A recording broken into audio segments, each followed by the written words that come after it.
ওকে, আমরা আজকের আলাপ আলোচনা শুরু করি। আমরা ফরেন পলিসি আর ডিপ্লোমেসি নিয়ে পড়ালেখা করতেছিলাম, তো সেটাই আমাদের আলোচনার টপিক। আমরা সেটা নিয়েও কথাবার্তা বলবো। তবে আজকে আমরা যেটা নিয়ে শুরু করব, দেন তার সাথে আমরা রিলেট করব। আজকে আমরা শুরুতে ওয়ার্ল্ডের একটা খুবই গুরুত্বপূর্ণ ঘটনা নিয়ে কথা বলবো, এবং এই ঘটনার সাথে আমরা হচ্ছে পরবর্তীতে কিছু ডিপ্লোমেসিক ব্যাপার স্যাপার আমরা হচ্ছে রিলেট করব। ঠিক আছে, এটা হচ্ছে আমাদের টার্গেট। কিউবান মিসাইল ক্রাইসিস, এটা হচ্ছে 1962। অনেকেই আছেন যারা আসলে এখন পর্যন্ত এই ডিপ্লোমেসি বা ওয়ার্ল্ডের এই সমস্ত ব্যাপার স্যাপার সম্পর্কে তেমন কোনো কিছুই জানেন না। তারা কথাবার্তা শুনতে থাকেন, এবং ধীরে ধীরে দেখবেন যে আপনি আসলে বেশ অনেক কিছু জানতে পারছেন আর কি। ঘটনা হচ্ছে এরকম, ধরেন দ্বিতীয় বিশ্বযুদ্ধ শেষ হয়ে গেছে। তো দ্বিতীয় বিশ্বযুদ্ধ শেষ হয়ে গিয়ে মিত্ররা জয়লাভ করছে। তো মিত্র বলতে তখন কারা, ধরেন মেইন দুইটা পাওয়ার হচ্ছে তখন মিত্র। তারা হচ্ছে রাশিয়া এবং তদানীন্তন সোভিয়েত ইউনিয়ন আর কি, বর্তমান রাশিয়া, সোভিয়েত ইউনিয়ন এবং আমেরিকা। সো এই দুইটা আসলে মেইন। আরও কেউ কেউ ছিল, ধরেন ফ্রান্স ছিল, ইংল্যান্ড ছিল, বাট তাদের অর্থনৈতিক অবস্থা এতই খারাপ হয়ে গেছে যে এরা আসলে আর বিশ্বের ক্ষমতা দখল করার মতন ক্যাপাবিলিটি এদের নাই। এবং ক্ষমতা দখল করার মতো তদানীন্তন সময়ে ক্যাপাবিলিটি আছে দুইটা রাষ্ট্ররই। তার একটা হচ্ছে আমেরিকা এবং আর একটা হচ্ছে সোভিয়েত ইউনিয়ন। এক জঙ্গলে কখনো দুইটা আসলে মানে একই রিজিয়নে কখনো দুইটা সিংহ বা দুইটা বাঘ থাকতে পারে না, কেননা সবাই চাবে হচ্ছে একক আধিপত্য। তো সারা ওয়ার্ল্ডের হ্যাজিমন কে হবে, সারা ওয়ার্ল্ডের একক আধিপত্যকে বিস্তার করবে, বা সারা ওয়ার্ল্ডের গডফাদার কে হবে, এইটা নিয়েই আসলে মূলত যেটা শুরু হয় সেটা হচ্ছে কোল্ড ওয়ার বা স্নায়ুযুদ্ধ। কোল্ড ওয়ার কেন, কেননা এইখানে যুদ্ধ হবে হবে ভাব, যুদ্ধ হচ্ছে না, দুইজন যুদ্ধ করতেছে না, বা যুদ্ধ হবে হবে ভাব। এবং মেইন হচ্ছে অস্ত্র প্রতিযোগিতা।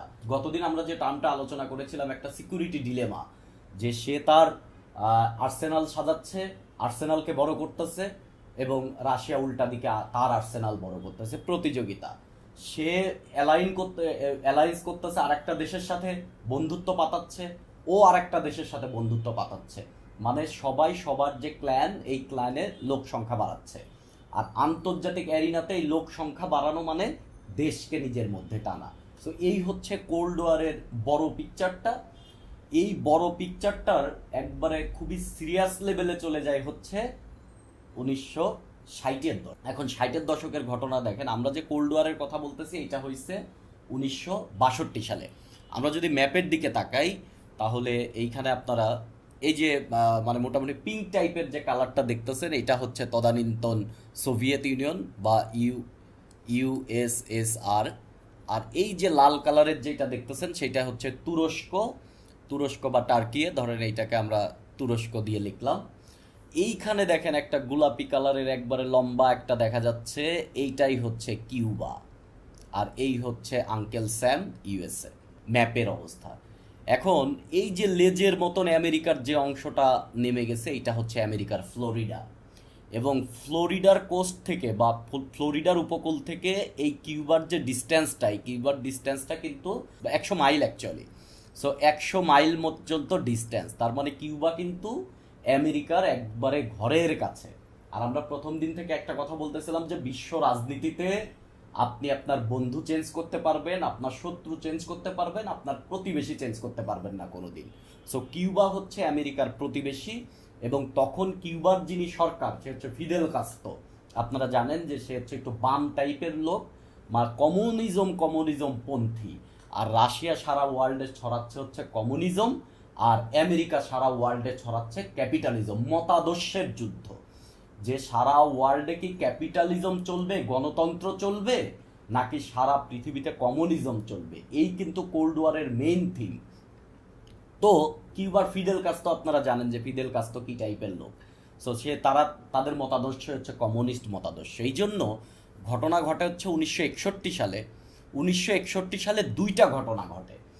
1961 সালে আমেরিকা কিউবাকে ইনভেড করার ট্রাই করে, কিউবা দখল করার ট্রাই করে, এবং তারা আক্রমণও করে কিউবাকে, কিন্তু তারা সফল হতে পারে নাই কোনো ডিপ্লোম্যাটিক কারণে। অ্যাকচুয়ালি আমেরিকা পিছায় গেছে। এখন আপনি বলেন, ওয়ার্ল্ডে দুইজনের মধ্যে গ্যাঞ্জাম চলতেছে। ধরেন পৃথিবীতে তিনজন মানুষ আছে, তিনজন মানুষ, ধরেন আপনি একজন, আমি একজন, আর থার্ড পার্টি আর একজন আছে। এখন আমি আর আপনার মধ্যে হচ্ছে দ্বন্দ্ব চলতেছে, আমি আর আপনার মধ্যে ব্যাপক গ্যাঞ্জাম চলতেছে, আর আমি হচ্ছে নিউট্রাল মানুষ, এই যে থার্ড পার্টি যে আছে সে হচ্ছে নিউট্রাল। তো এই দুইজন যে গ্যাঞ্জাম আমরা করতেছি এর মধ্যে আমি এই নিউট্রালকে আক্রমণ করে ফেলছি। তখন এইটা যদি করে ফেলি তাহলে এই যে মাঝখানের যে জন আছে যার সাথে আমার শুরুতে গ্যাঞ্জাম সে কিন্তু ওর বন্ধু হয়ে যাবে। এটা খুব স্বাভাবিক কথা, মানে হিউম্যান নেচার যেই রকম বিশ্ব অ্যারিনাতে এই ঘটনাই ঘটে। সো আমেরিকা যেহেতু কিউবাকে আক্রমণ করে ফেলছে, বাট ব্যর্থ আক্রমণ, তখন কিউবা তার সিকিউরিটির জন্য কিউবা রাশিয়ার শরণাপন্ন হয়েছে বা রাশিয়ার ক্ল্যানে যোগ দিয়ে ফেলছে। এই ঘটনা ঘটছে 1961 সালে। আর রাশিয়ার ক্ল্যানে সে আগেই ছিল, বাট এখন হচ্ছে ধরেন জড়ায়া ধরছে এক প্রকারের, এইরকম ঘটনা ঘটছে। তখন তো হচ্ছে আপনার মিখাইল এই কি বলে ক্রুশেভ তো তখন ক্ষমতা নিবে। তখন এখন যেমন রাশিয়ার প্রেসিডেন্ট, তখন কিন্তু প্রেসিডেন্ট বলা হয় না, প্রিমিয়ার বলা হয়, মানে সোভিয়েত ইউনিয়নের যে প্রিমিয়ার। যেমন আমাদের সরকার প্রধান হচ্ছে মাননীয় প্রধানমন্ত্রী, ও আবার হচ্ছে আপনার ওদের তখন হচ্ছে সরকার প্রধান হচ্ছে প্রিমিয়ার। সো এই ক্রুশেভের সাথে যখন আলোচনায় গেছে তখন ক্রুশেভ তো ধরেন তার কোর্টের একটা বল ওকে দিতে চাইছে যে আসো, তুমি যেহেতু আমার দলে আসছো তাহলে আসো আমরা একটু খেলাধুলা করি বিশ্ব রাজনীতিতে আর কি। তো ঘটনা এইখান থেকে হচ্ছে শুরু। আরও একটু ঘটনা শুরু হচ্ছে এই যে তুরস্কের অবস্থানটা দেখেন। তুরস্ক কিন্তু অলরেডি ন্যাটোর মেম্বার। ন্যাটো শুরু হয়েছে কবে? 1949 সালে কিন্তু ন্যাটো শুরু হয়ে গেছে। সো ন্যাটোর মেম্বার হচ্ছে তুরস্ক, তার মানে তুরস্কতে কিন্তু ন্যাটোর আর্মি হিসেবে আমেরিকান আর্মি যে অবস্থান করতে পারে। এবং ন্যাটো কিন্তু তখন আমেরিকার একটা বিশাল অস্ত্র, এখনো বড় অস্ত্র, বা তখন খুবই বড় অস্ত্র। তখন তুরস্কর এইখানে আমেরিকা 1961 সালে আমেরিকা আসলে একটা মিসাইল বসাইছে এইখানে, আমেরিকান মিসাইল, বাট ন্যাটোর ব্যানারে। এটাকে বলা হচ্ছে জুপিটার মিসাইল। জুপিটার মিসাইল কিন্তু ছোটখাটো মিসাইল না। ধরেন মিসাইল বড়, মিসাইল তো আপনারা চিনবেন মিসাইল কেমন। মিসাইলটা বড়, বাট মিসাইলের মাথায় আপনি চাইলে নিউক্লিয়ার উইপন বেঁধে দিতে পারেন, বা নিউক্লিয়ার উইপনকে বলা হচ্ছে নিউক্লিয়ার ওয়ারহেড। এই নিউক্লিয়ার ওয়ারহেড আপনি মিসাইলের মাথায় বেঁধে দিতে পারেন। ধরেন এই হচ্ছে মিসাইল, মাথায় আপনি নিউক্লিয়ার ওয়ারহেড বেঁধে দিছেন, সো সে যায় আক্রমণ করে দিবে হচ্ছে ধরেন আক্রমণ করে দিবে হচ্ছে সোভিয়েত ইউনিয়নের ভূখণ্ডে। তাহলে সোভিয়েত ইউনিয়নের থেকে কিন্তু মোটামুটি অনেক দূরে আমেরিকা, অনেক দূরে আমেরিকা, কিন্তু এই দূরত্ব মাঝখানে কমিয়ে দিচ্ছে হচ্ছে কে? তুরস্ক। তাহলে তুরস্কতে মিসাইল থাকা আর আমেরিকাতে মিসাইল থাকা এখন একই কথা। ট্রিগার তো আমেরিকার হাতে। সো আমেরিকা থাকতে যে মিসাইল পৌঁছাইতে যে টাইম লাগবে, তুরস্ক থেকে কিন্তু মিসাইল পৌঁছাইতে তার চাইতে কম টাইম লাগবে। এইরকম জায়গা হচ্ছে মস্কো। তাহলে আপনি চিন্তা করেন যে ট্রিগার চেপে দেওয়ার পরে এই জুপিটার মিসাইল 1961 সাল যে কোনো মুহূর্তে কিন্তু খুব অল্প সময়ের মধ্যে গিয়ে সে মস্কোতে হামলা করতে পারে। এর মধ্যে কিন্তু ইয়ার ডিফেন্স কিন্তু এটা 2024 সাল না যে খুবই শক্ত ইয়ার ডিফেন্স আছে যে ওকে নামায়া ফেলবেন আপনি। সো এত দ্রুত ডিসিশন নিয়ে এই মিসাইল ভূপাতিত করা কিন্তু তখন খুবই টাফ হবে। এটা তখন কিন্তু রাশিয়ার জন্য খুবই বড় থ্রেট। আর আপনারা যে ব্যালেন্স অফ পাওয়ার গতদিন আমরা পড়েছিলাম, সো পাওয়ারকে তো ব্যালেন্স করতে হবে। সো পাওয়ার ব্যালেন্স করতে হলে এখন একটাই উপায় আছে সোভিয়েত ইউনিয়নের হাতে, আমেরিকার ঘরের কাছে এইরকম মিসাইল বসানো। এই ঘটনা ঘটে হচ্ছে সোভিয়েত ইউনিয়নের সাথে কিউবার। যেহেতু কিউবাকে অলরেডি একবার আমেরিকা আক্রমণ করছে 1961 সালে, এখন কিউবাকে নিরাপত্তা দিবে হচ্ছে রাশিয়া বা সোভিয়েত ইউনিয়ন। সো কিউবাতে সে কিন্তু চাইলে এখন মানে কিউবাকে তার সিকিউরিটির জন্য সোভিয়েত ইউনিয়নের কাছে যেতে হয়েছে, এবং সোভিয়েত ইউনিয়ন কিন্তু তার জিনিস চাপায়া দিছে। আমরা প্রথম দিন বলছি আন্তর্জাতিক রাজনীতিতে কোনো বন্ধু নাই, এইখানে সবাই আপনাকে বন্ধু বলতেছি আমি এই কারণেই আপনার কাছ থেকে আমি স্বার্থ নিতে চাই। তখন কি সোভিয়েত ইউনিয়ন কিউবাকে বলছে যে ঠিক আছে তাহলে তোমার উপরে আমি কিছু মিসাইল পাতবো, মিসাইল তোমার ভূখণ্ডের উপর আমি এখন মিসাইল বসাবো। কিউবাতে মিসাইল বসানো মানে কি? মাত্র 100 মাইল দূরে আপনি মিসাইল বসাইছেন, যে কোনো মুহূর্তে আপনি শুধু ফ্লোরিডা না, আপনি ওয়াশিংটনে গিয়ে হামলা করে দিতে পারবেন যে কোনো টাইমে। এটা আমেরিকান ন্যাশনাল সিকিউরিটির জন্য ইহযাবৎকালে সবচেয়ে বড় রিস্ক, সবচেয়ে বড় রিস্ক। 1962 সাল। এখন এই যে মিসাইলটা যে বসায় ফেলছে অলরেডি, কিন্তু এটা কিন্তু খুবই গোপনে হয়েছে, কিন্তু আমেরিকা এটা টের পেয়ে গেছে। আমেরিকা কিভাবে টের পাইল? আমেরিকার একটা যুদ্ধ বিমান এই ফ্লোরিডা থেকে কিউবার উপর দিয়ে উড়ে যাচ্ছিল। কিউবার উপর দিয়ে যখন উড়ে যাচ্ছে, তখন ওই বিমান থেকে কিউবার উপরের এমন মুভমেন্ট দেখা গেছে যে মুভমেন্ট থেকে সন্দেহ হয়েছে যে এইখানে মিসাইলের মুভমেন্ট হচ্ছে, এবং এই ইমেজ যাচাই বাছাই করে তারা বুঝে গেছে যে এখানে মিসাইল বসানো হয়েছে, এবং এই মিসাইলটা রাশিয়ার মিসাইল, এবং এই মিসাইলের সাইজ এবং পাল্লা এত এরকম যে সে চাইলেই রাশিয়ার একটা নিউক্লিয়ার ওয়ারহেড ক্যারি করতে পারে। তার মানে তুমুল উত্তেজনা তখন সারা পৃথিবীতে, এবং এত বেশি উত্তেজনা, নিউক্লিয়ার যুদ্ধ হওয়ার মতন উত্তেজনা পৃথিবীতে আর কোনোদিন হয় নাই।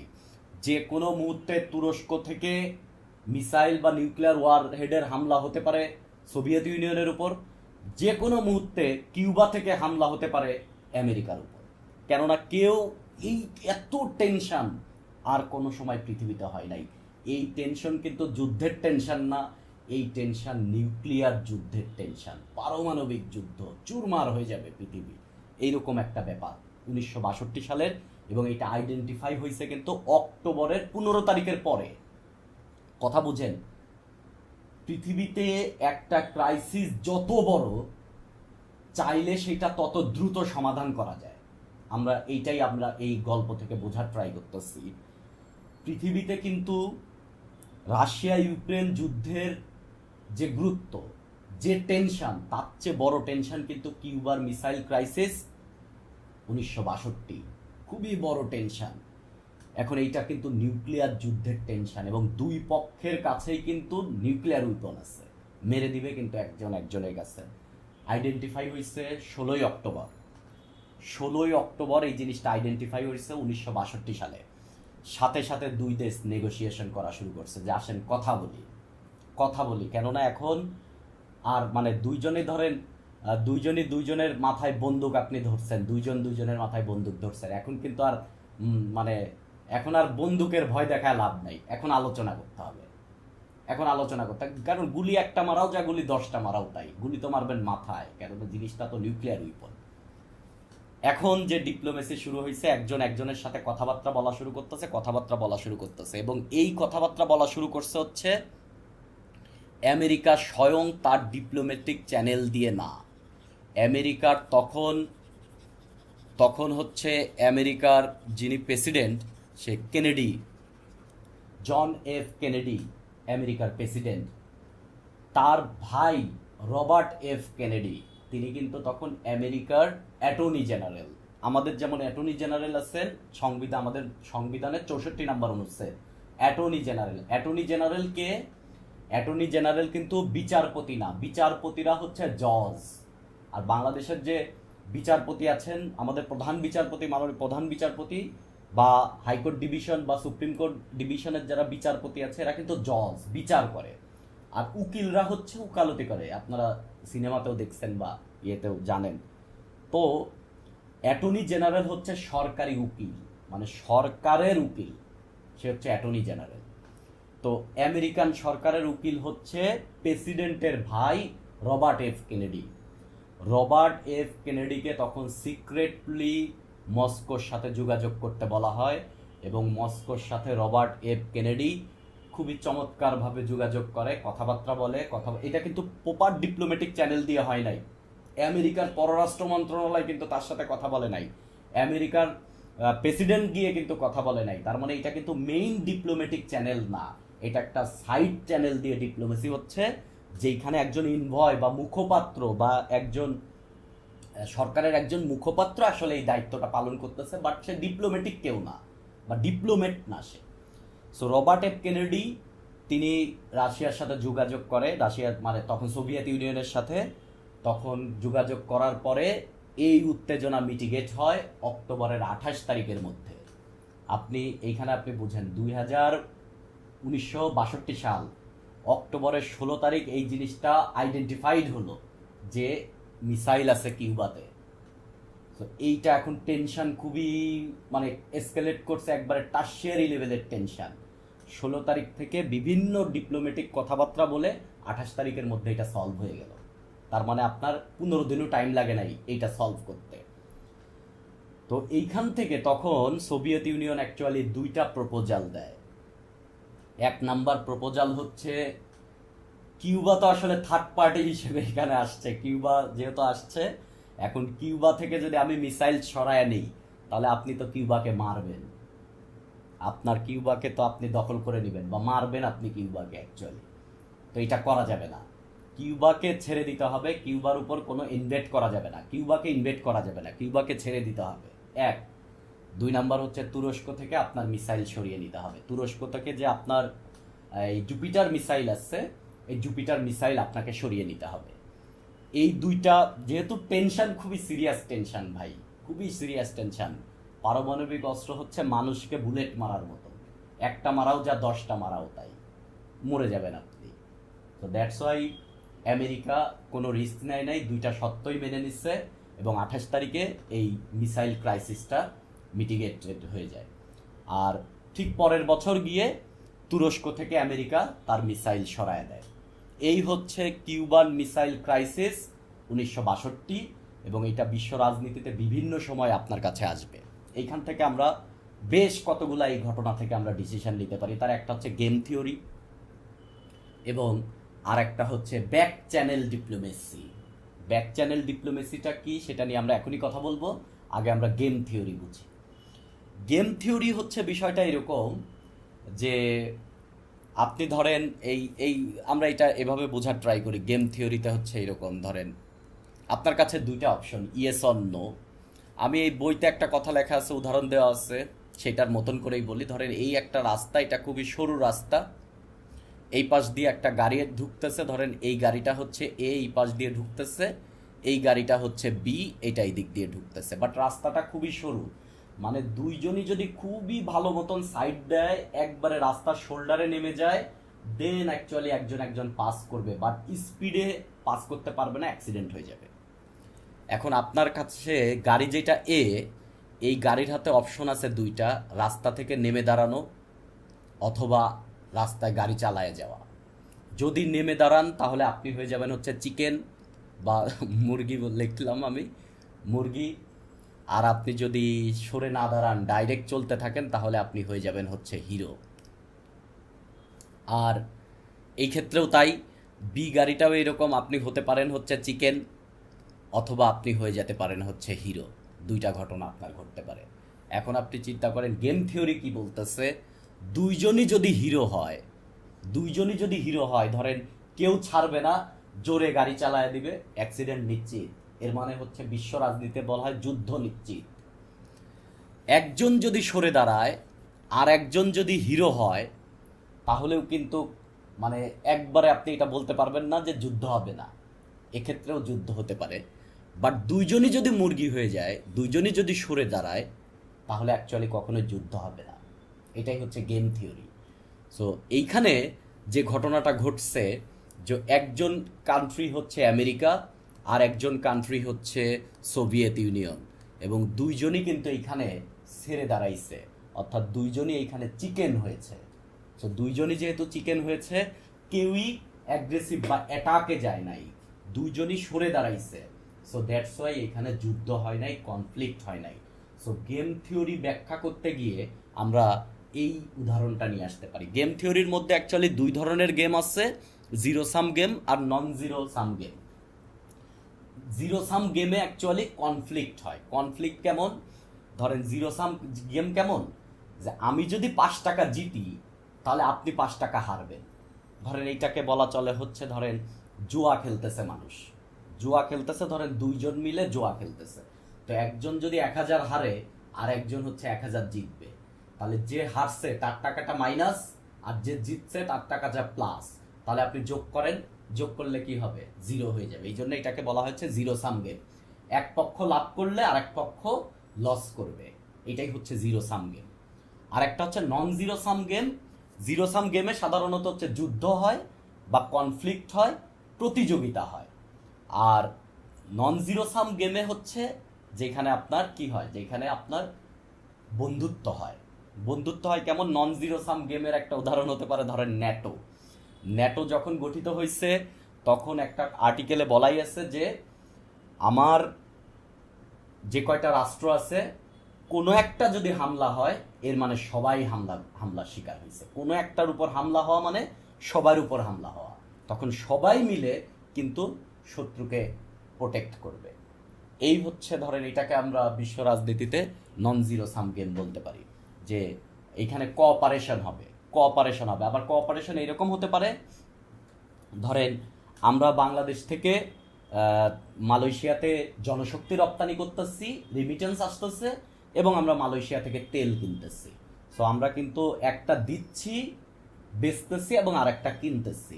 সো এটা কোঅপারেশন হচ্ছে, এটা হচ্ছে নন জিরো সাম গেম। যদিও এখন এই দুইটার মধ্যেই গেম থিওরি সীমাবদ্ধ নাই, ভ্যারিয়েবল সাম গেমও আছে, যে কেউ কেউ জিতবে কেউ কেউ হারবে, এই টাইপের ব্যাপার স্যাপারও আছে। সো এই সমস্ত আপনারা যার যার ক্যামেরার একটু ভিডিও দেখেন, মানে আপনার ভিডিও ওপেন রাখবেন না। এটা মানে সবাই তো সবসময় সব পরিস্থিতিতে থাকে না, নিজের ক্যামেরার দিকে একটু নজর রাখতে হবে, ঠিক আছে? ওকে, তো তো নন জিরো, আপনি গেম থিওরি কি জিনিস এটা বুঝলেন। আর রবার্ট এফ কেনেডি যে কাজটা করছে এটার নামই হচ্ছে ব্যাক চ্যানেল ডিপ্লোমেসি। সো দুইটা নিয়ে আপনাদের মধ্যে একটা কনফিউশন জাগতে পারে, একটা হচ্ছে ব্যাক চ্যানেল ডিপ্লোমেসি আর একটা হচ্ছে ব্যাকডোর ডিপ্লোমেসি, এবং দুইটাই কিন্তু মেইন চ্যানেল ডিপ্লোমেসি না। মেইন চ্যানেল ডিপ্লোমেসি কি? ধরেন গত মাসে জুন মাসে হচ্ছে আমাদের মাননীয় প্রধানমন্ত্রী ইন্ডিয়া সফরে গিয়েছিলেন। আবার আজকে মাননীয় প্রধানমন্ত্রী হচ্ছে বেইজিং থেকে দেশে ব্যাক আসতেছেন। আবার ভারতের প্রধানমন্ত্রী নরেন্দ্র মোদী গেছেন হচ্ছে রাশিয়া সফরে। এই যে ব্যাপারটা, ডাইরেক্ট চ্যানেলে যে সম্পর্ক তৈরি হয় বা ডাইরেক্ট যে ডিপ্লোম্যাটিক রিলেশন, এগুলো হচ্ছে মেইন ডিপ্লোমেসি। সো এটা শুধু যে রাষ্ট্রপ্রধানরা করবে তা না, এটা ডিপ্লোমেটরাও করতে পারে। কিন্তু ব্যাক চ্যানেল ডিপ্লোমেসিটা হচ্ছে এরকম, দেখেন গিয়েছেন হচ্ছে প্রেসিডেন্টের ভাই, তিনি কিন্তু ডিপ্লোম্যাটিক কেউ না। তিনি গিয়ে রাশিয়ার সাথে কথাবার্তা বা সোভিয়েত ইউনিয়নের সাথে কথাবার্তা বলে এই মিসাইল ক্রাইসিসটাকে মিটিগেট করছেন। সো এইটাই হচ্ছে মূলত ব্যাক চ্যানেল ডিপ্লোমেসি।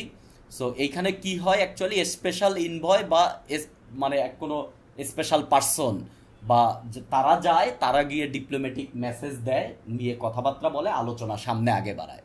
আর এটা হচ্ছে সেকেন্ডারি টাইপের ডিপ্লোমেসি আর কি। সেকেন্ডারি বা আপনারা এটাকে বলতে পারেন ট্র্যাক টু ডিপ্লোমেসিও বলতে পারেন। এবং এইটার মেইন কথা হচ্ছে চুক্তি যে হবে, চুক্তি কিন্তু রাষ্ট্রেতেই হবে, বা ফর্মাল চ্যানেলেই, কিন্তু প্রাইমারি চ্যানেলেই চুক্তিটা হবে। এই চুক্তিটা যেন হয়, এটাকে ফ্যাসিলেট করে হচ্ছে back channel diplomacy. So back channel diplomacy probably হচ্ছে 44 BCS এর রিটেনে ছিল বা 43-তে রিটেনে ছিল। তো আপনারা এই টাইপের জায়গায় এই উদাহরণটা আনতে পারেন।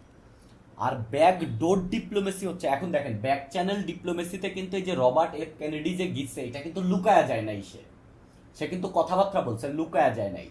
বাট সেকেন্ডারি একটা মাধ্যম আপনি ইউজ করতেছেন, বাট সেটা লুকাচ্ছেন না। কিন্তু আপনি সেকেন্ডারি একটা যদি আপনি গতদিন আমরা পড়েছিলাম সিক্রেট ডিপ্লোমেসি, সেকেন্ডারি মাধ্যম আপনি ইউজ করবেন, কিন্তু এটা লুকায় গোপনে ইউজ করবেন, সেটাকে আমরা বলবো ব্যাকডোর ডিপ্লোমেসি। এটা একটু বেশি সিক্রেট। কেমন? ধরেন আমরা গতদিন কথা বলতেছিলাম হচ্ছে ভিয়েতনাম যুদ্ধ নিয়ে। ভিয়েতনাম যুদ্ধটা শুরু হয়েছে 1955 সালে এবং এটা চলছে কিন্তু 1975 পর্যন্ত। এটা গৃহযুদ্ধ।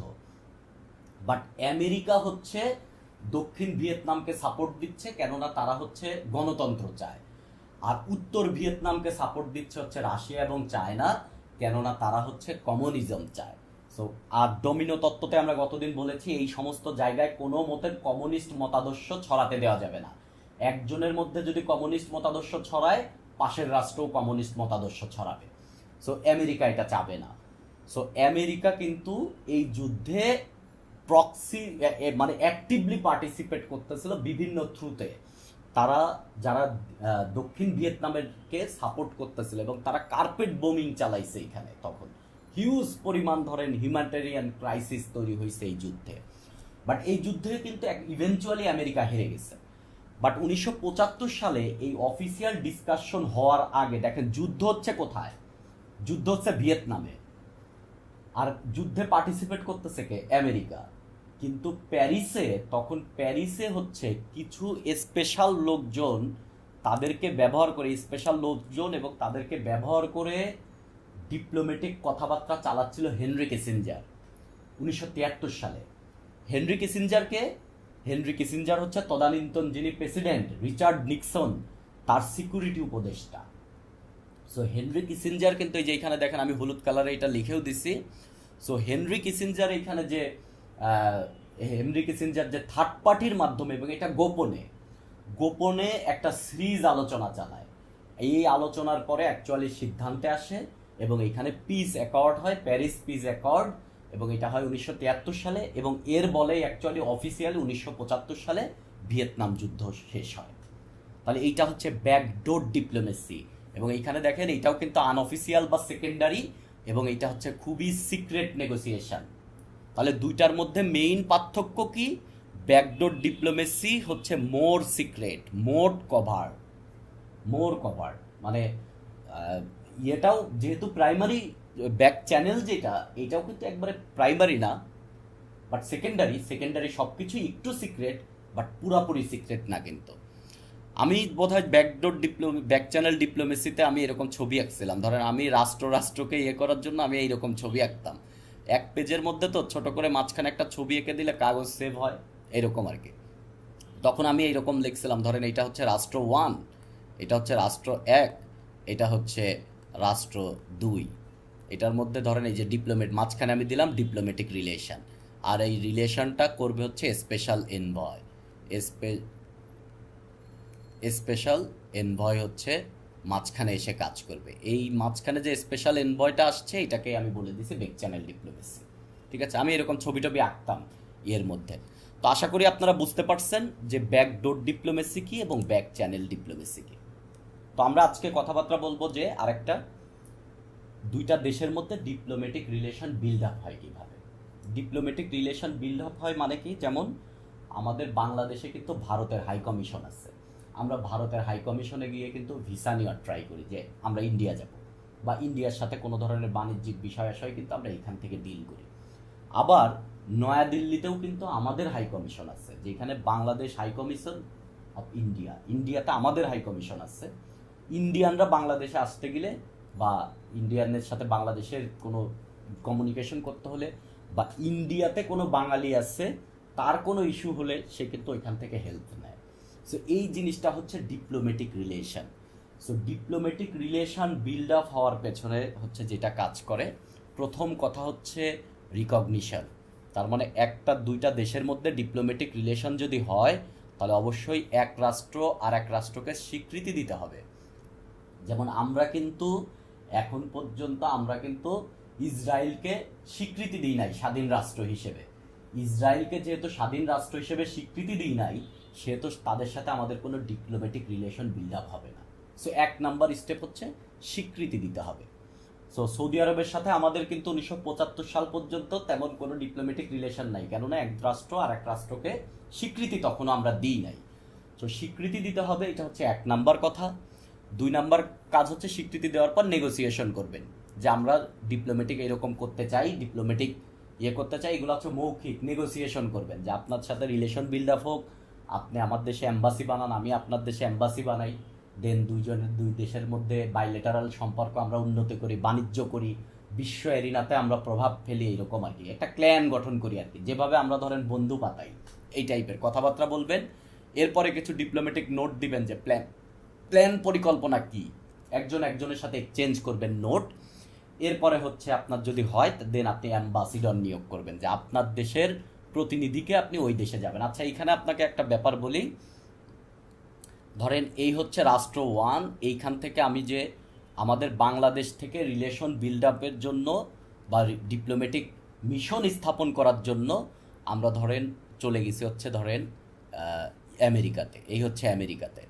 সো আমেরিকাতে আমি যা মিশন স্থাপন করব, সো আমি হচ্ছে প্রেরক রাষ্ট্র, আর এটা হচ্ছে গ্রাহক রাষ্ট্র।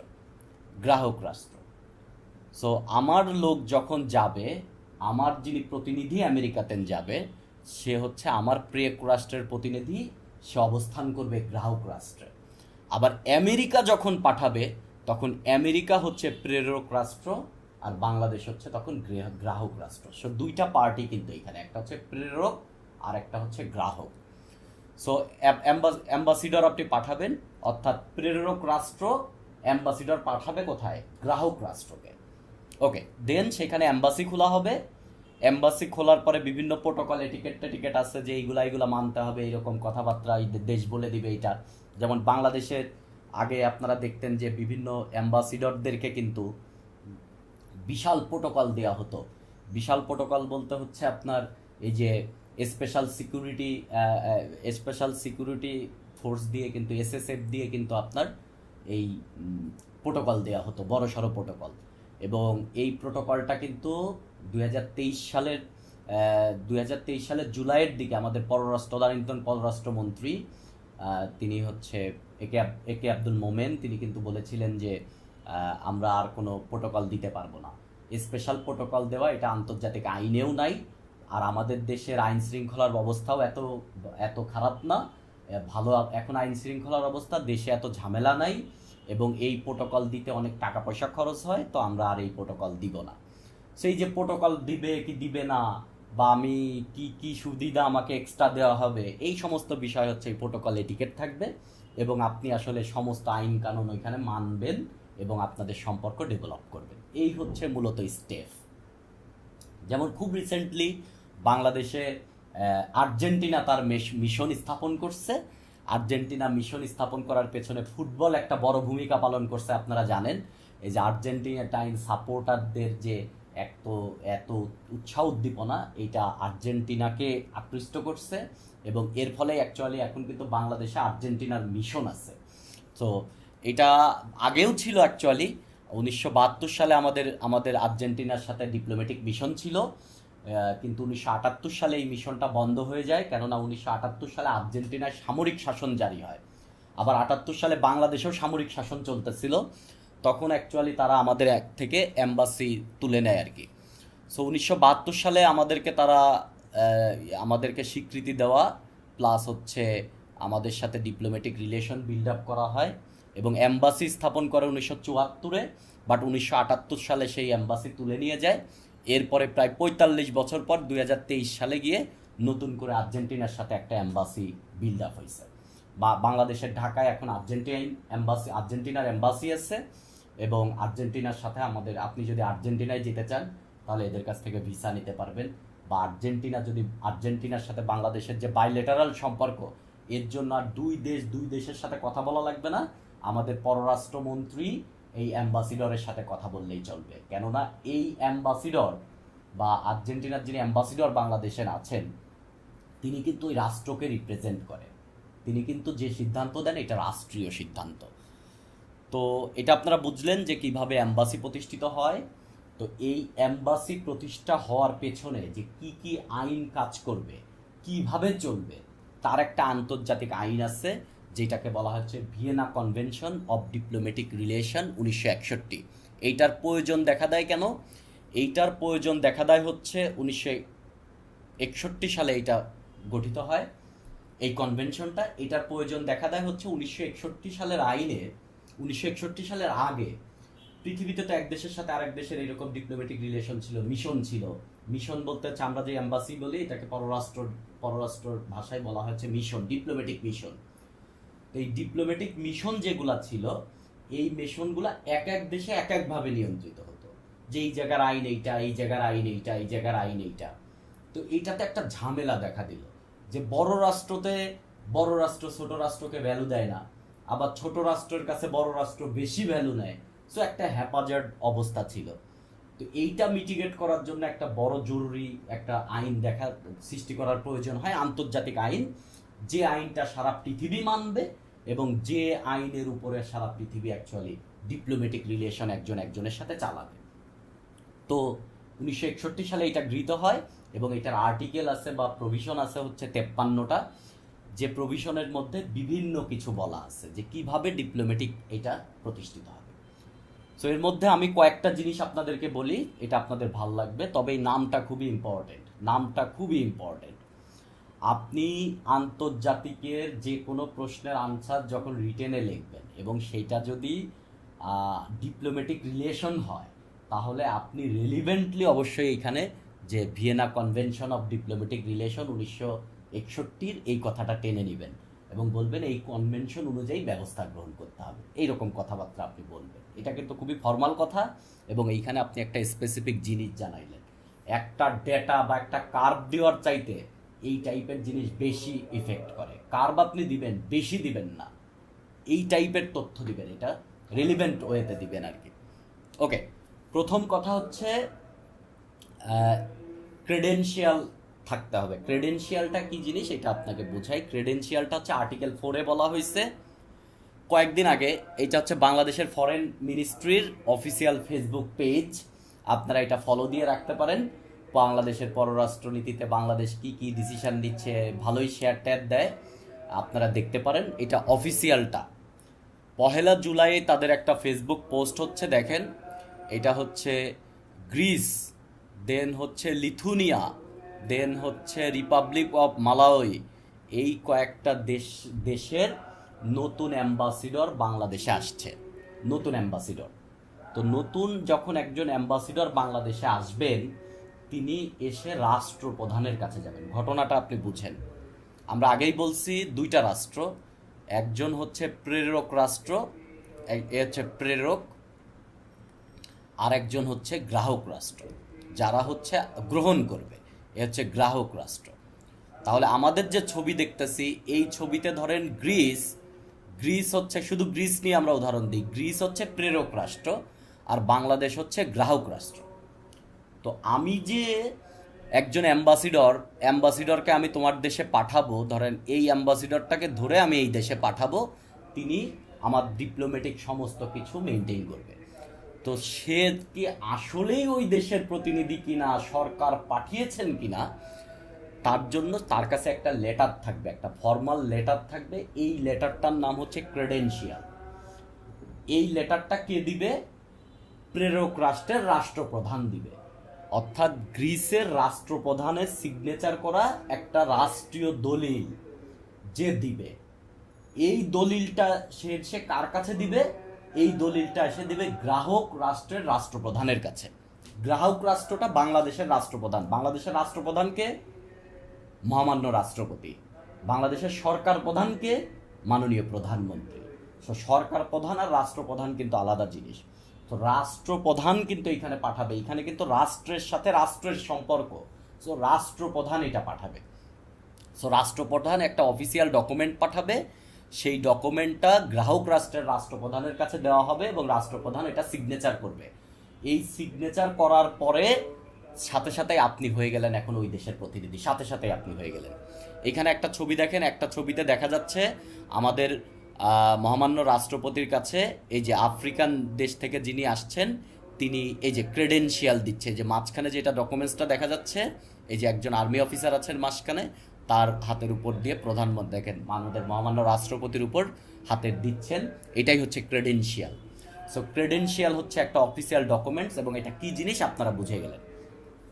এরপরে হচ্ছে আর্টিকেল 8-এ আছে হচ্ছে ইমিউনিটি ফরম জুরিডিকশন।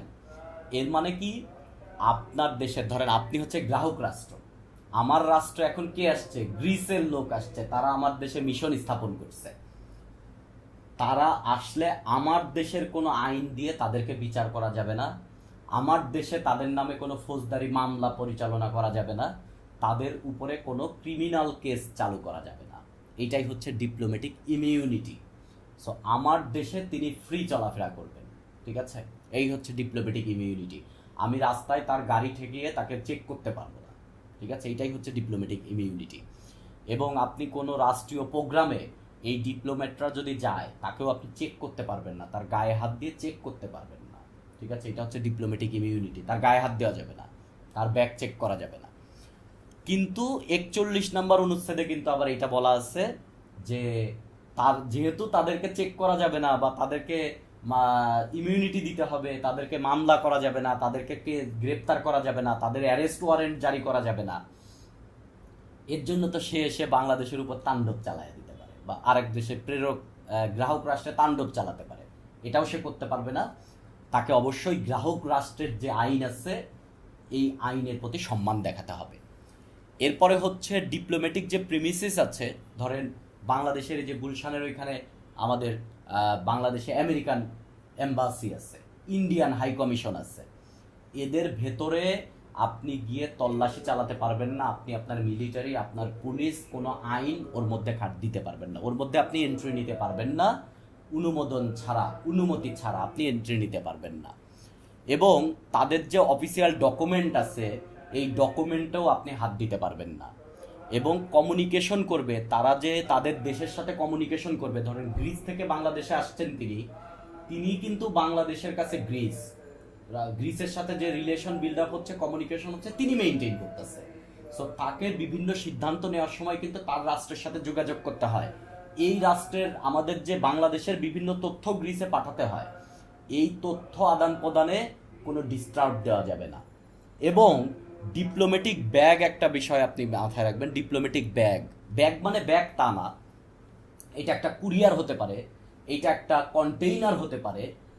এই ডিপ্লোম্যাটিক চ্যানেলে এই মিশনে বা হাই কমিশনে বা অ্যাম্বাসিতে যদি গ্রিস থেকে কোনো এরকম কোনো পার্সেল আসে বা কোনো ব্যাগ আসে বা কোনো কিছু আসে, কন্টেইনার আসে, বা বাংলাদেশ থেকে তারা যদি কোনো কিছু পাঠায়, আপনি এয়ারপোর্টে এটা স্ক্যান দিয়ে চেক করতে পারবেন না, কোনোভাবেই চেক করতে পারবেন না।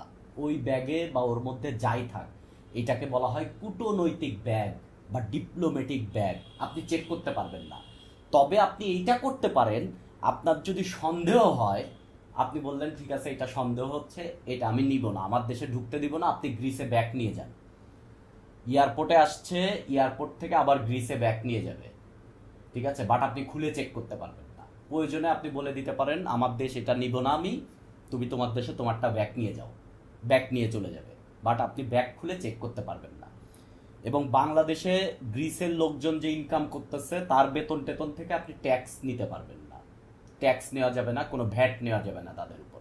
এইগুলোই হচ্ছে মূলত এই কনসুলার প্রিমিসিসের মধ্যেও আপনি ঢুকতে পারবেন না। কনসুলার নিয়ে আমরা একটু পরেই কথা বলবো, তখন আপনি বুঝে যাবেন। এখন আপনার যদি মনে হয় যে আপনি তাহলে কি করবেন, আপনি ডিপ্লোম্যাটিক মিশন আছেন, এই মিশনে আপনি অনেক সময় এরকম হতে পারে যে এটা ডিসমিস করবেন কিভাবে। প্রেরক রাষ্ট্র যদি তার লোকজনকে ডেকে নেয় যে ঠিক আছে ব্যাগ চলে আসো, তাহলে আপনি ব্যাগ নিয়ে দেবেন, বা নিষেধাজ্ঞা দিতে পারে, নিষেধাজ্ঞা দিয়ে দিবেন, পার্সোনা নন গ্রেটা এরকম একটা টার্ম আপনারা দেখবেন। এই সমস্ত বিভিন্ন কারণে আপনি এটা নিয়ে যেতে পারবেন। দুই দেশের মধ্যে ডিপ্লোম্যাটিক এই মিশন স্থাপন বা ডিপ্লোম্যাটিক রিলেশন বিল্ড আপের সময় যদি কোনো ঝামেলা দেখা দেয়, তাহলে এই ঝামেলার বিচার হবে কোথায়? এই ঝামেলার বিচার হবে হচ্ছে International Court of Justice. International Court of Justice আন্তর্জাতিকে কিন্তু দুইটা কোর্ট, একটা হচ্ছে ইন্টারন্যাশনাল কোর্ট অফ জাস্টিস আর ইন্টারন্যাশনাল ক্রিমিনাল কোর্ট আইসিসি, একটা আইসিজে আর একটা হচ্ছে আইসিসি। এইখান থেকে আপনি এটা করবেন আর কি, ঠিক আছে। তো আশা করি ভিয়েনা কনভেনশন সম্পর্কে আপনার ধারণা আসছে। কনসেপচুয়াল ইস্যুতে এরকম হতে পারে। ভিয়েনা কনভেনশন আসলে কিন্তু সালটা লিখবেন। এটা কিন্তু দেখেন, এটা কিন্তু 1961 অন ডিপ্লোম্যাটিক রিলেশন। 1963-তে গিয়ে আরেকটা হয়েছে, সেটা হচ্ছে কনসুলার রিলেশন। কনসুলার রিলেশন কি? আপনারা যে ছবিটা দেখতে পারতেছেন, এই ছবিটা হচ্ছে বাংলাদেশের পতাকা উঠতেছে, দেখছেন এখানে বাংলাদেশের পতাকা উঠতেছে, কিন্তু এটা হচ্ছে বাংলাদেশের এম্বাসি ওয়াশিংটন ডিসিতে বাংলাদেশের এম্বাসি। তার মানে আমার আমেরিকানরা কিন্তু এইখানে তাদের পাসপোর্ট দিয়ে বাংলাদেশে ভিসা নিতে পারে। আমাদের বাঙালিরা ওইখানে যারা আছেন তারা তাদের বিভিন্ন ধরনের সমস্যার কারণে, তাদের পাসপোর্ট বা এই জাতীয় সমস্যার কারণে তারা কিন্তু এইখান থেকে সেবা নেবে। এটা হচ্ছে এম্বাসির কাজ। কিন্তু নিউ ইয়র্কে, লস অ্যাঞ্জেলেসেও কিন্তু এরকম ছোট ছোট বাংলাদেশের এম্বাসির অংশ বিশেষ আছে।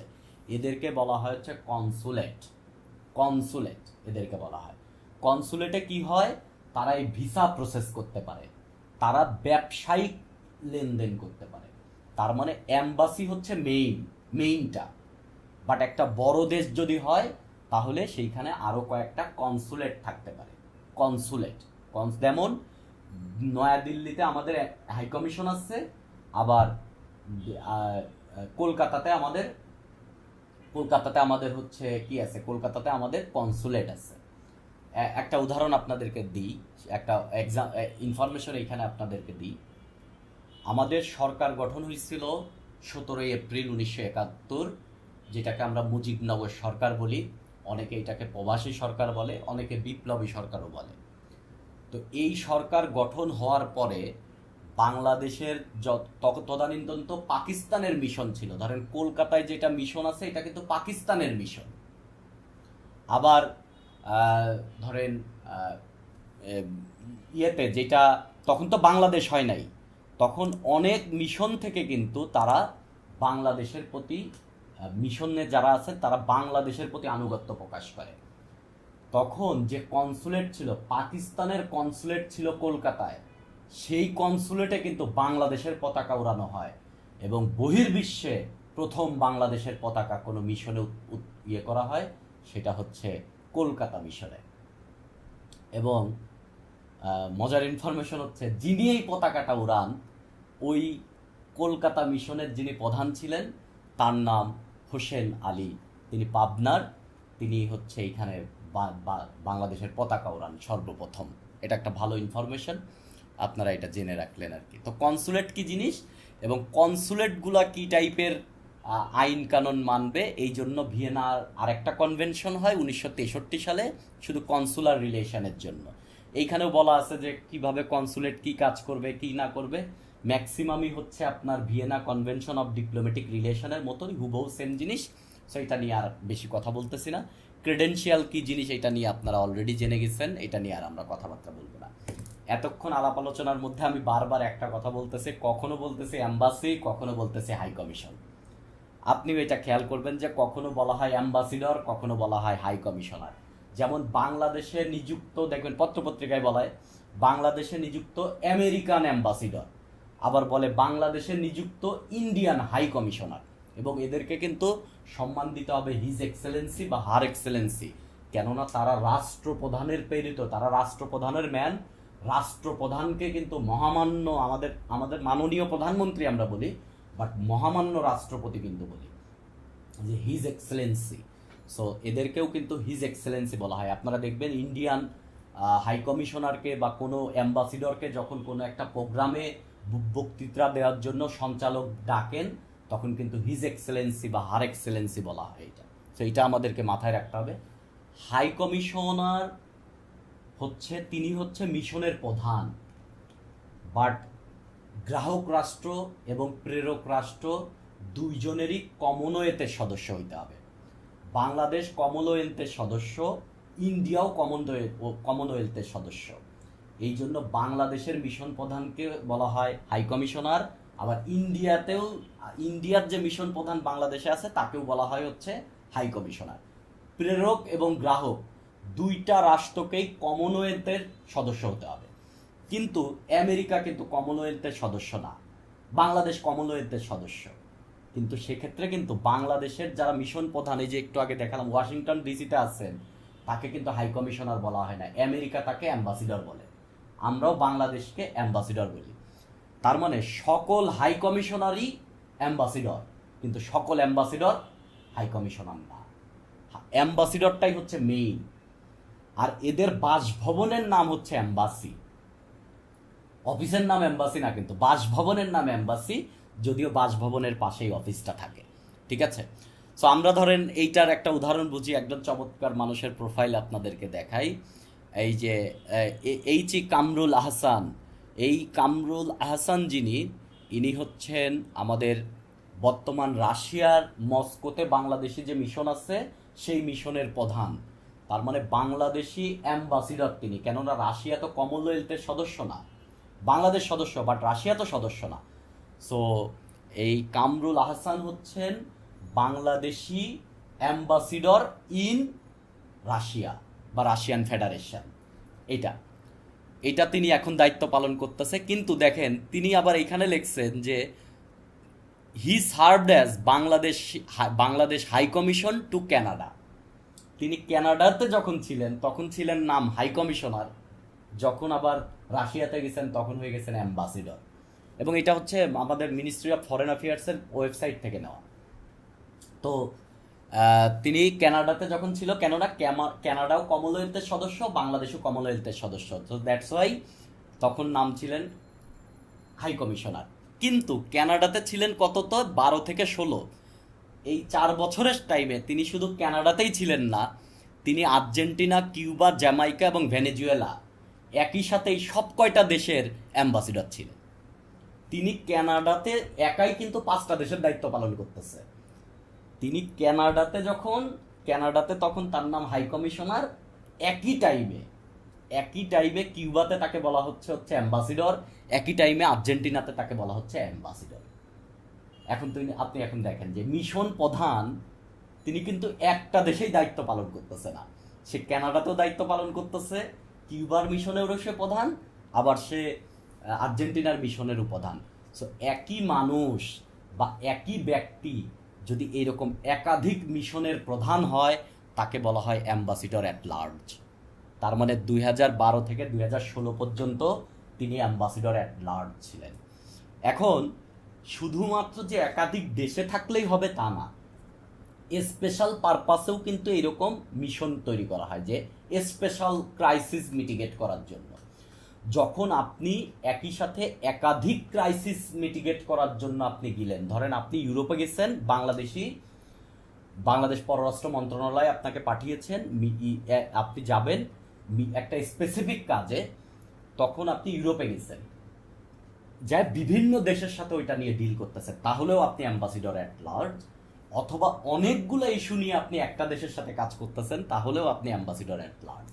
তার মানে শুধু একাধিক দেশে আপনি দায়িত্ব পালন করতেছেন দেখে অ্যাম্বাসিডর অ্যাট লার্জ, এটা আসলে সংজ্ঞাকে ছোট করে ফেলা হয়।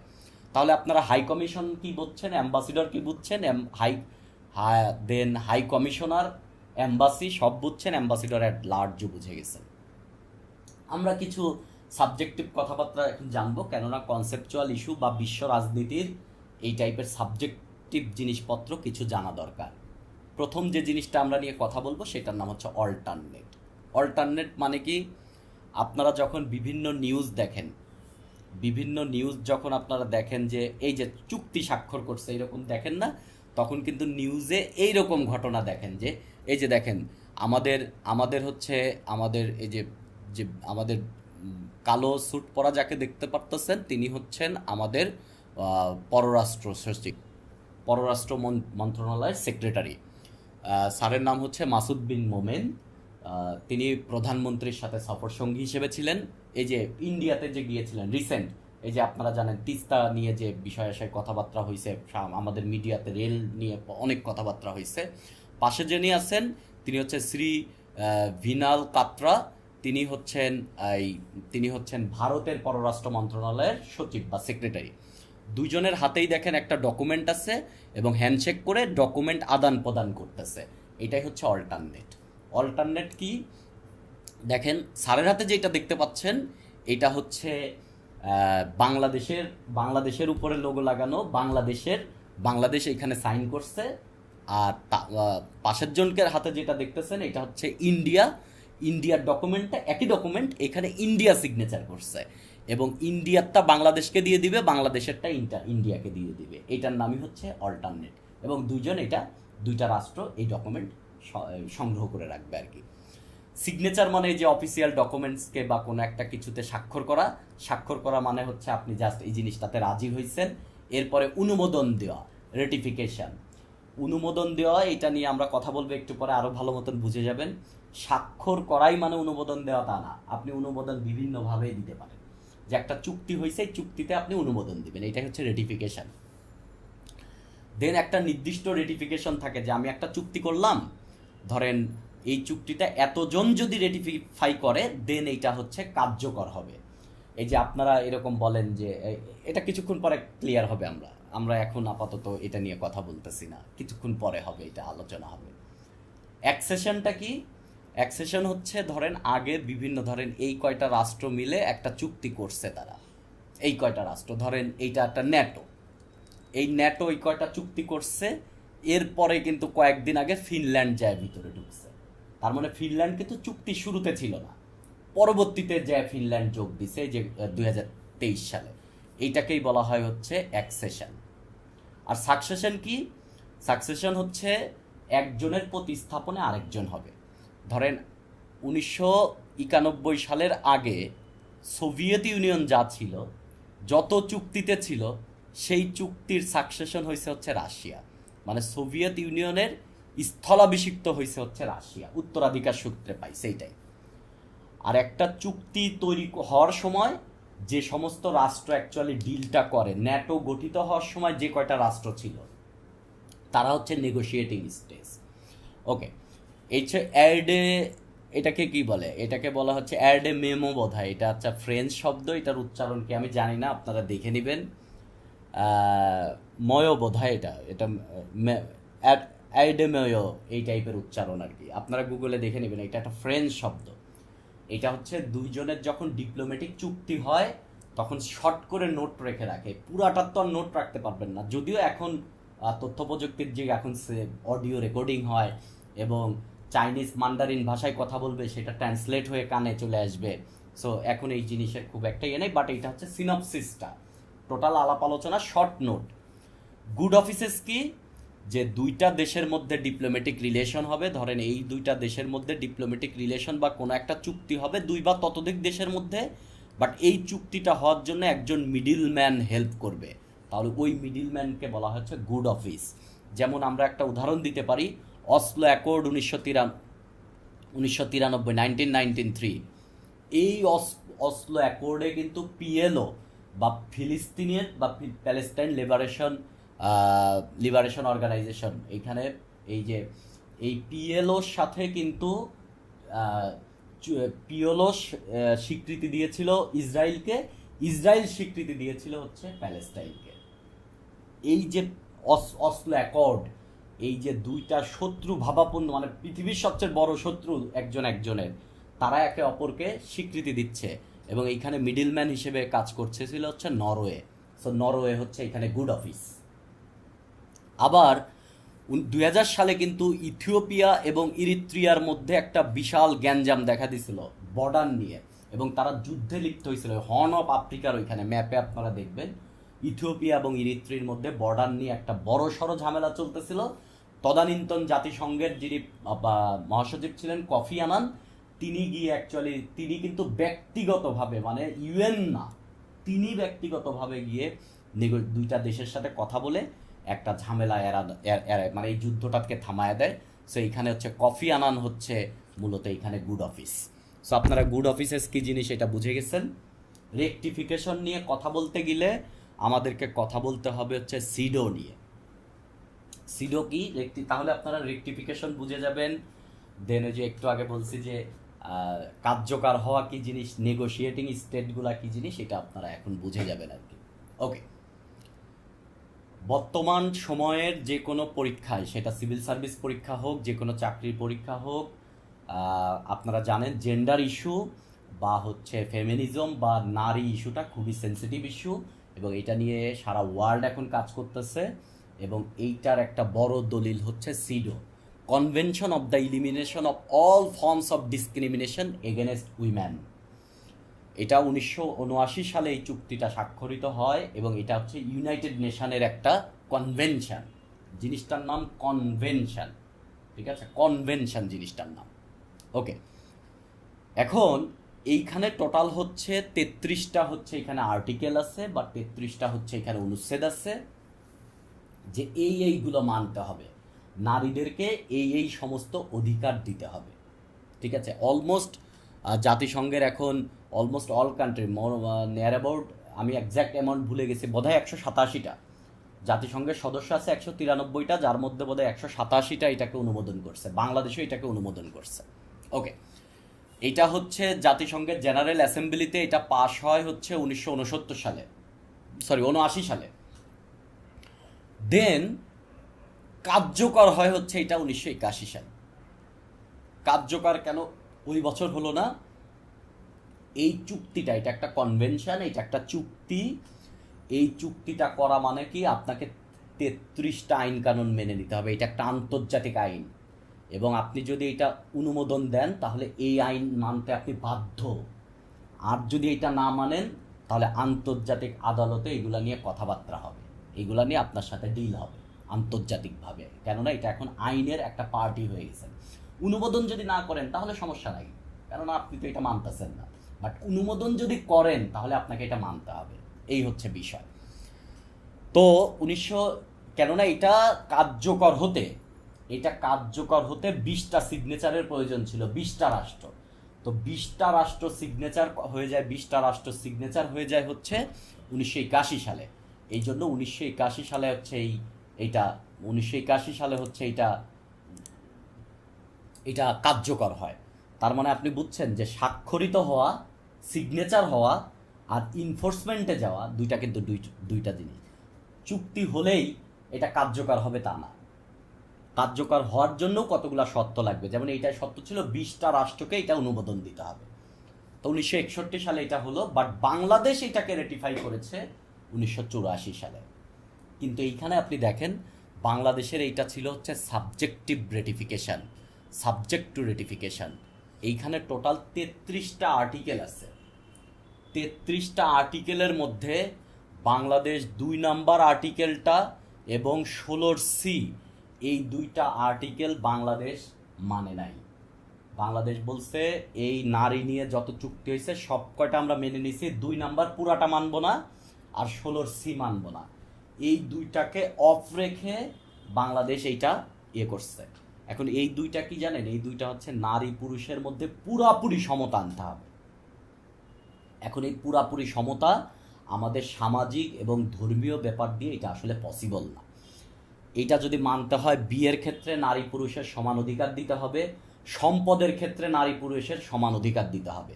কিন্তু বাংলাদেশে কিন্তু মুসলিম শরিয়া আইন চলে, হিন্দুদের কিন্তু আর একটা আইন চলে।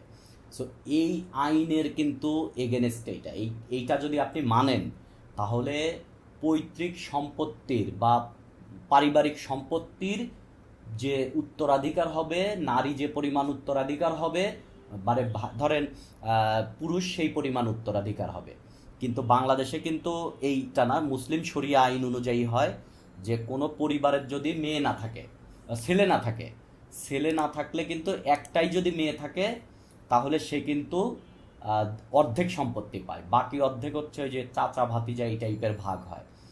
আবার যদি ছেলে মেয়ে উভয়ই থাকে তাহলে কিন্তু একটা ছেলে যে পরিমাণ সম্পত্তি পায়, মেয়ে তার অর্ধেক সম্পত্তি পায়। যদিও আমার এই ইনফরমেশনটা ভুল হতে পারে, মুসলিম শরিয়া আইন, সো এটা জানার দরকার নাই আপনার পুরাপুরি, বাট আপনার এতটুকু জানা দরকার যে নারী পুরুষ কিন্তু সমান ভাগটা পায় না মুসলিম শরিয়া আইন অনুযায়ী।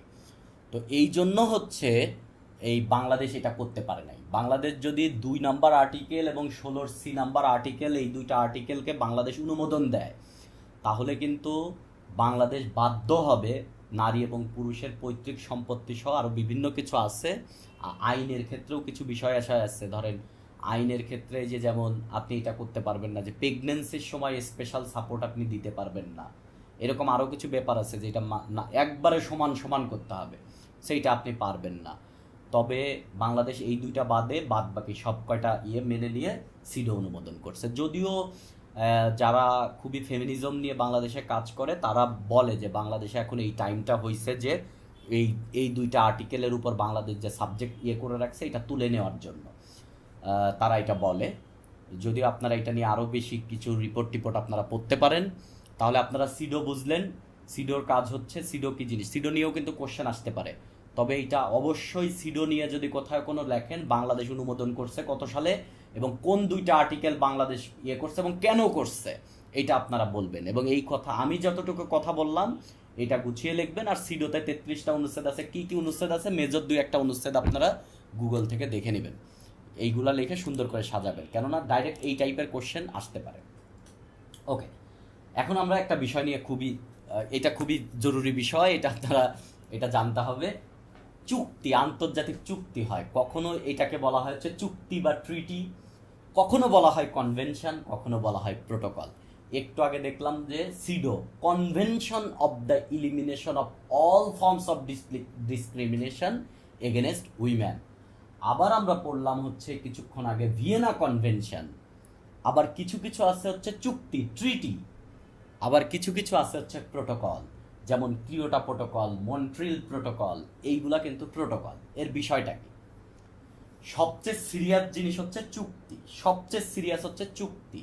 চুক্তির ইংলিশ হচ্ছে ট্রিটি, প্যাক্ট বা অ্যাকর্ড, একই জিনিস।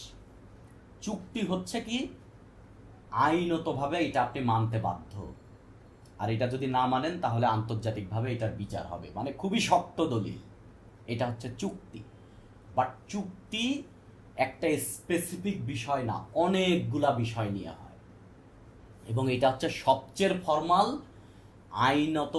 আইনত বৈধ, এবং আপনি যদি এই চুক্তি অনুমোদন করেন তাহলে এটা মানতে আপনি বাধ্য। যেমন সিডো যদি বাংলাদেশ অনুমোদন করে তাহলে সিডো মানতে বাধ্য। এটা একটা চুক্তি, বাট কনভেনশনাল চুক্তি।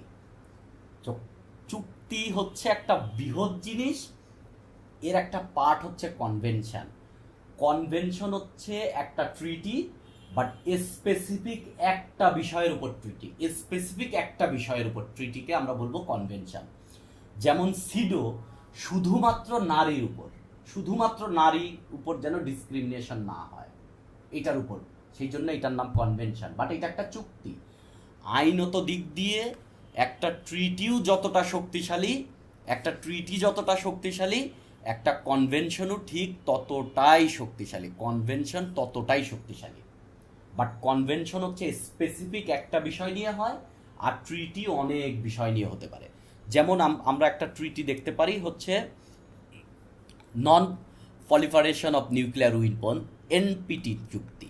এটা হচ্ছে সোভিয়েত, দেখেন সাল কত, 1964-68, মানে কোল্ড ওয়ার চলতেছে, পারমাণবিক অস্ত্রের খুবই ঝনঝনানি চলতেছে, এইরকম একটা সময় যে নন প্রলিফারেশন ট্রিটি বা হচ্ছে এই ট্রিটেড বা এনপিটি আর কি, এইটা কিন্তু শুধুমাত্র পারমাণবিক অস্ত্রের বিস্তার না, এইখানে আসছে নন প্রলিফারেশন, আসছে হচ্ছে আর্মেমেন্ট। মানে এক হচ্ছে আপনি একটা বিষয় আপনি দেখেন, আপনি কি বলছে, আপনি আর বাড়াতে পারবেন না, পারমাণবিক অস্ত্র আর বাড়াতে পারবেন না। আর একটাতে বলছে যে আপনার নেগোসিয়েশন করে যা আছে তা কমিয়ে ফেলতে হবে। আর একটা ইস্যু হচ্ছে পারমাণবিক অস্ত্র আপনি শান্তিপূর্ণভাবে ব্যবহার করতে পারবেন, আপনি পারমাণবিক রেল চালাইতে পারবেন, আপনি পারমাণবিক পাওয়ার প্ল্যান্ট বানাতে পারবেন, মানে শান্তি নিয়ে বা পিসফুল ওয়েতে আপনি পারমাণবিক ওয়েপন ইউজ করতে পারবেন। বাট বড় বড় রাষ্ট্রগুলা কিন্তু পারমাণবিক অস্ত্র পিসফুলি ব্যবহার করে। যে আপনারা ডিকটেটর মুভি বোধহয় দেখছেন, যে কি অ্যাডমিরাল জেনারেল আলাদিন, সে কিন্তু এরকম বলে যে আমরা নিউক্লিয়ার উইপন বানাচ্ছি ফর পিসফুল পারপাসেস, এটা বলে সে মুখ ঘুরে একটু হাসি দেয় আর কি, যে পারমাণবিক অস্ত্র বানাচ্ছি বাট পিসফুল ওয়েতে আমরা এটা ইউজ করব। এটা হচ্ছে জাস্ট মানে এটাকেই বলা হয় হচ্ছে স্যাটায়ার, মানে স্যাটায়ার বলে এটাকে। আপনারা স্যাটায়ার শিখবেন হচ্ছে ব্যঙ্গাত্মক, এটা আপনারা পড়বেন হচ্ছে যখন আপনারা এই ইংলিশ লিটারেচার পড়বেন, তখন দেখবেন স্যাটায়ার, জনাথন সুইট, আপনারা স্যাটায়ার পড়বেন, অ্যানিম্যাল ফার্ম, এরকম পড়বেন অনেকগুলা। সো এখানে কিন্তু দেখেন অনেকগুলা বিষয়ের উপর একটা ট্রিটি, এই জন্য এটার নাম হচ্ছে ট্রিটি। শুধু যদি আমরা পিসফুল ইউজের জন্য বলতাম তখন এটাকে আমরা কনভেনশন বলতাম, ঠিক আছে? ওকে, আমরা একটা কনভেনশনের আর একটা উদাহরণ দিই, সেটা হচ্ছে basil convention on hazardous wastage. এইটা একটু কথা বুঝেন, এটা সালটা কত দেখেন, 1990 এর আগে ঘটনা কি ঘটতেছে জানেন? আফ্রিকার লোকজন তো বোকা, তখন শিক্ষিত না, তো পারমাণবিক পাওয়ার প্ল্যান্ট হয়েছে প্রচুর, ওয়ার্ল্ডে পারমাণবিক পাওয়ার প্ল্যান্ট হয়েছে। সেই পারমাণবিক ওয়াস্টেজ বা নিউক্লিয়ার আর্মের যে মানে প্রতিযোগিতা চলতেছে, সেইখান থেকে তো প্রচুর পারমাণবিক বজ্র হয়েছে। এই পারমাণবিক বজ্র আপনাকে ডিকম্পোজ করতে হবে না, আপনাকে ফেলে দিতে হবে না। তো এইটা কি করতে জানেন? বড় বড় রাষ্ট্রগুলো এই পারমাণবিক বজ্র নিয়ে যেত আফ্রিকাতে গিয়ে আফ্রিকাতে ফেলে দিয়ে আসতো, কেননা ওরা তো বোকা, ওরা তো বুঝে না, এরা একটা এনভায়রনমেন্টাল থ্রেটে পড়তো। সো এইটাকে মিটিগেট করার জন্যই হচ্ছে এই বাসেল কনভেনশন। শুধুমাত্র এটা নিয়ে একটা ঘটনা আপনার এখানে আমি লিখে দিচ্ছি। এই যে নাইজেরিয়ার একটা দ্বীপ হচ্ছে কোকো, এই কোকো ক্রাইসিস বলা হয়, এটার নামই কোকো ক্রাইসিস। কোকো ক্রাইসিস কি? ইতালির একজন বিজনেসম্যান 2000 ড্রাম নিয়ে গেছে, ড্রাম কন্টেনার জাহাজে করে নিয়ে গেছে 2000, সে নিয়ে গেছে ইউরোপ থেকে। এবং সবই হচ্ছে খুবই হ্যাজার্ডাস ওয়াস্টেজ, খুবই হ্যাজার্ডাস। এখানে পারমাণবিকও আছে এবং এমন এমন এই যে মেডিকেল বজ্র, ধরেন মেডিকেলে যে কিছুদিন আগে ধরেন এরকম হয়েছে যে আপনারা যদি ক্যান্সার ট্রিটমেন্ট করেন, এই ক্যান্সার ট্রিটমেন্ট করতে গেলেও কিন্তু আপনার বিভিন্ন টেস্ট করতে হয়, পিইটি, এই পিইটি টেস্ট করতে হয়। এখানেও কিন্তু আপনার বডিতে কিন্তু নিউক্লিয়ার অ্যাক্টিভ এরকম সাবস্টেন্স দিতে হয় এবং এটাকে কিন্তু ডিকম্পোজ করতে হয়। কিন্তু এই ডিকম্পোজ করাটা কিন্তু এক্সপেন্সিভ। এখন আপনি যদি ডিকম্পোজ না করে আপনি ফেলে দিলেন, যে ডাস্টবিনে ফেলে দিলেন, কেউ দেখবে না, কিন্তু এটা এনভায়রনমেন্টের তো ক্ষতি করবে। এইরকম 2000 ড্রাম নিয়ে সে গেছে হচ্ছে নাইজেরিয়ার একটা দ্বীপে, কোকো দ্বীপের মানুষের কাছে গিয়ে সেই 2000 ড্রাম দিয়ে বলছে কি এগুলা সব ফার্টিলাইজার, এগুলা হচ্ছে সব ন্যাচারাল ফার্টিলাইজার, বা হচ্ছে আমরা কি বলে ওই যে জৈব সার আর কি, এগুলা ব্যবহার করেন, এগুলো ব্যবহার করলে আপনাদের বলে। এটা সত্য ঘটনা, কিন্তু খুবই সত্য ঘটনা। এবং তারা এগুলা সার হিসেবে ব্যবহার করছে, ব্যবহার করে এটাতে পুরো একটা এনভায়রনমেন্টাল একটা ডিজাস্টার তৈরি হয়ে গেছে। দেন এইটা ছিল একটা মেজর ইস্যু, যেটার জন্য ওয়ার্ল্ডে এটা নিয়ে প্রচুর আলাপ আলোচনা হয় এবং পরের বছরই একটা বাসেল কনভেনশন গ্রহণ করে। বাসেল কনভেনশন নিয়ে আগের থেকেই কথা হচ্ছিল, বাট কোকো দ্বীপের কাহিনীটা একটু বড় ইফেক্ট ফেলে আর কি এইটার জন্য। এটা একটা কনভেনশন, কেননা স্পেসিফিক একটা জিনিস নিয়ে এখানে কথা বলা হয়েছে। আর প্রোটোকলটা কি? প্রোটোকল হচ্ছে ধরেন আগে একটা কনভেনশন বা একটা ট্রিটি হয়েছে, মানে চুক্তি বা কনভেনশন একটা হয়েছে আগে, সেটাকে সংশোধন করা দরকার বা সেইটার সাথে একটা ইস্যু অ্যাড করা দরকার, এইটাকে বলা হয়েছে প্রোটোকল। তার মানে প্রোটোকল একা কিছু না, প্রোটোকল একটা কনভেনশন বা একটা ট্রিটির অংশ বিশেষ। ঠিক আছে, এটা হচ্ছে মেইন কথা প্রোটোকলে। যদিও অনেকে বলে প্রোটোকল হালকা জিনিস, এদের চেয়ে লো মানের জিনিস, বিষয়টা কখনোই এরকম না। প্রোটোকল হচ্ছে হালকা জিনিসও না, প্রোটোকলও সিরিয়াস জিনিস, বাট এটা একটা অংশ বিশেষ। যেমন আমরা কিয়োটো প্রোটোকলের কথা বলতে পারি, বাট কিয়োটো প্রোটোকল কার অংশ? ইউএনএফসিসিসি এর অংশ, United nation frameworks convention on the climate change.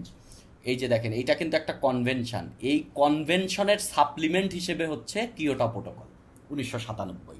এটা হচ্ছে জাপানের কিয়োটো শহরে ওজোন স্তর নিয়ে।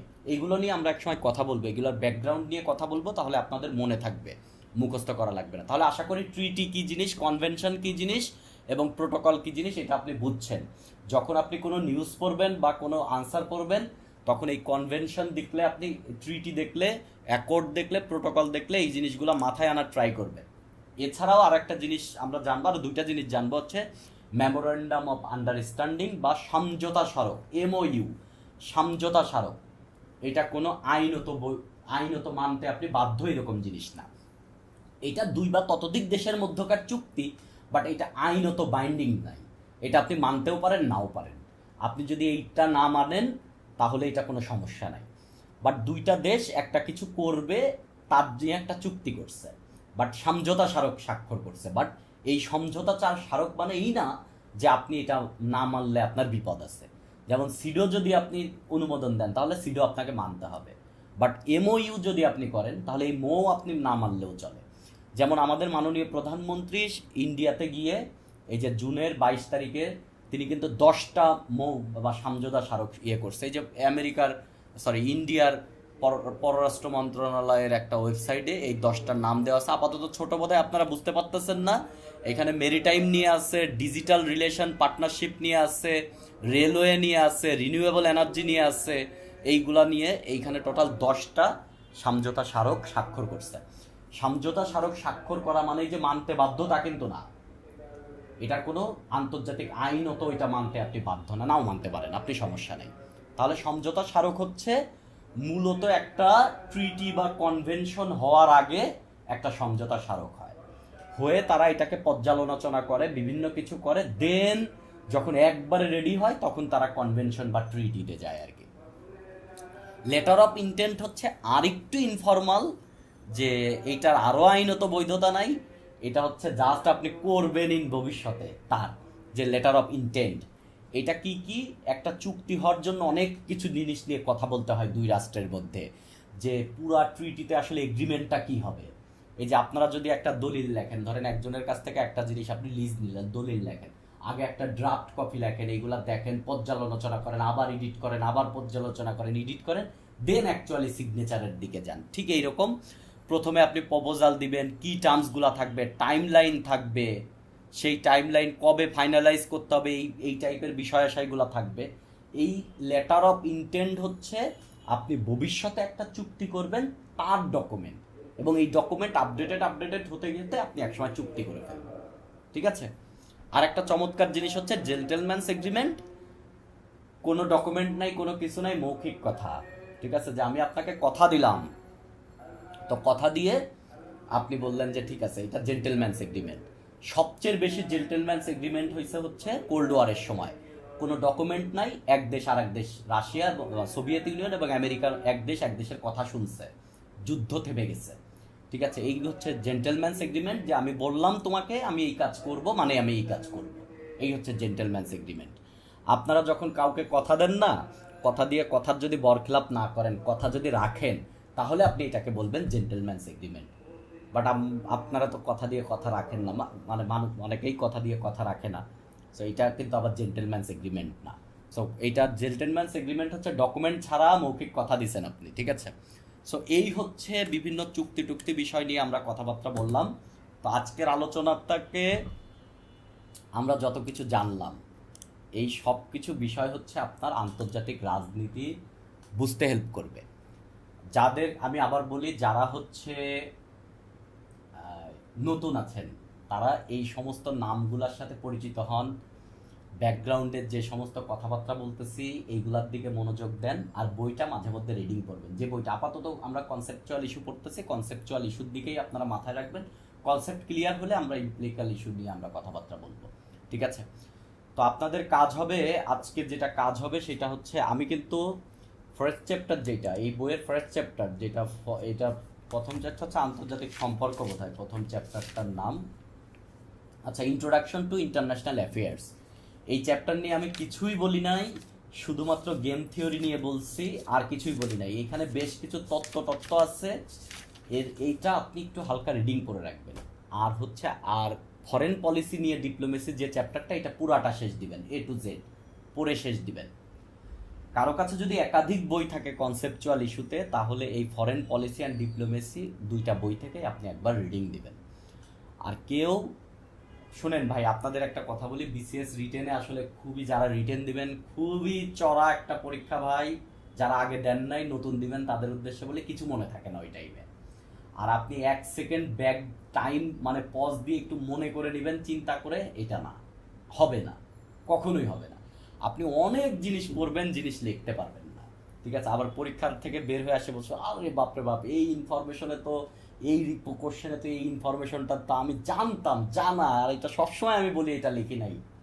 এইরকম আপনি করবেন, এইরকম হবে। তো ঘটনা হচ্ছে, যতই পড়েন কিছুই তেমন মনে থাকবে না পরীক্ষার হলের আগেও মনে থাকবে, পরীক্ষার হলের বাইরে এসেও মনে পড়বে, পরীক্ষার হলে মনে থাকবে না। এত লেখা ভাই, লিখে কুল পাবেন না আর কি। তো ভাব ক্রিয়েট করতে হবে। ভাব ক্রিয়েট করতে হবে কি, আপনি আসলে অনেক কিছু জানেন, মৌলিক জিনিসপত্র জানেন, পরীক্ষার হলে ইনস্ট্যান্ট ডিসিশন নিয়ে একটা উত্তর সাজাবেন। এবং এইটাই মাথায় রাখতে হবে, হুবহু এই কোশ্চেনের আনসার লিখবেন, এইটা কখনোই চিন্তা করবেন না ভাই, কখনোই না। সবচেয়ে ভালো হয় ইউনিক কিছু জিনিসপত্র আপনি শিখে রাখবেন, যে ইউনিক জিনিসপত্র ওই রিলেটেড যে কোনো কোশ্চেনে আপনি জোরপূর্বক যা লিখবেন। জোরপূর্বক মানে কি, মানে ওরে লিখে দিবেন তা না, কিন্তু আপনি এই ইনফরমেশন দিবেন দেখে আপনার প্রেজেন্টেশনটা ওই লাইনে নিয়ে গিয়ে ওই ইনফরমেশন মেরে দিবেন আর কি। ঠিক আছে।